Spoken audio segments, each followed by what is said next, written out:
It's time for another installment of the Warner Brothers and Legendary Pictures Monsterverse. The last film was 2021's Godzilla vs. Kong. Now we've got Godzilla X Kong, The New Empire. Let's talk about it.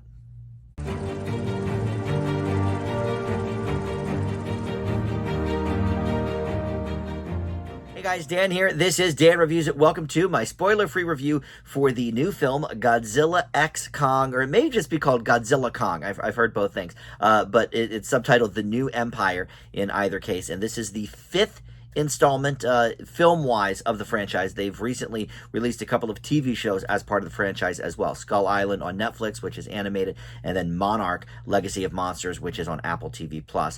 That's a live-action one. But all of that is part of this Monsterverse that they started about 10 years ago with that first Godzilla movie, the one with Bryan Cranston, and Aaron Taylor Johnson was in that as well.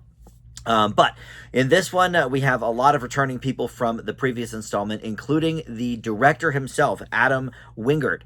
He is on board to direct this one, just like he did with Godzilla vs. Kong. So we'll launch into the specifics here in just a moment. But first, let me welcome you into Dan Reviews It.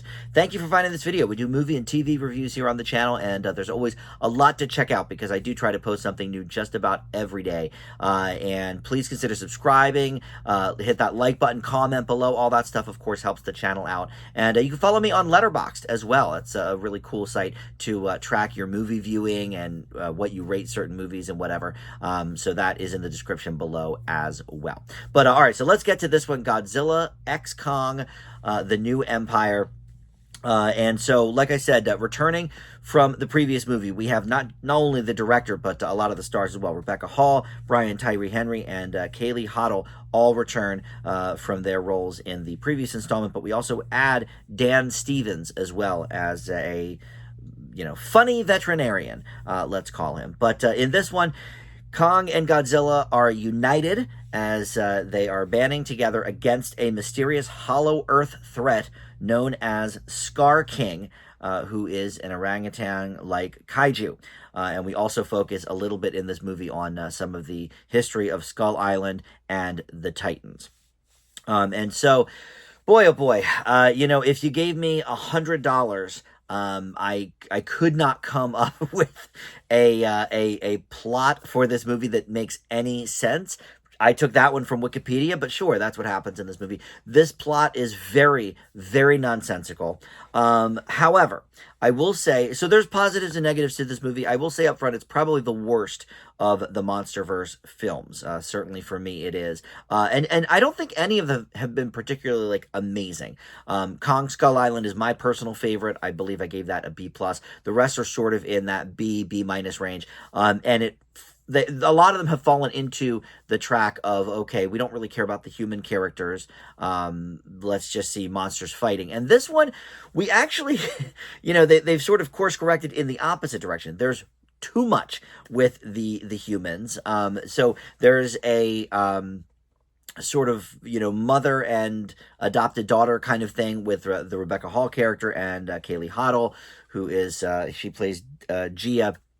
And she's the most interesting character, I would say, for the humans by far. But for the first, hour of the movie, it's a lot of exposition and explaining, what we're doing here and why we're here and who is this and a lot of these things. And as a result, it's really easy to get lost in what is even happening with this movie. And really, the Godzilla part is kind of a bit of an afterthought. There's a solid hour of this movie that he's just not in. They may as well have called it, Kong and Friends or Kong and Company. And we see a lot of that history, like I said, with Skull Island and with actually, the character Gia, her home gets explored a bit. And that stuff is kind of interesting. I will say that.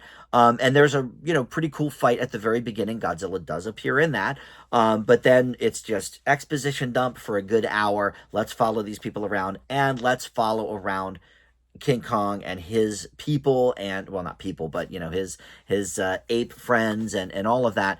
And I just guess I wanted more action sort of interspersed, and also a more coherent plot. That being said, the last 20 minutes, that big final fight, much like it was in Godzilla versus Kong, is pretty great. If you're coming to these movies to see some really cool action sequences, maybe some actual like WWE wrestling moves from these Titans, yes, you will get that.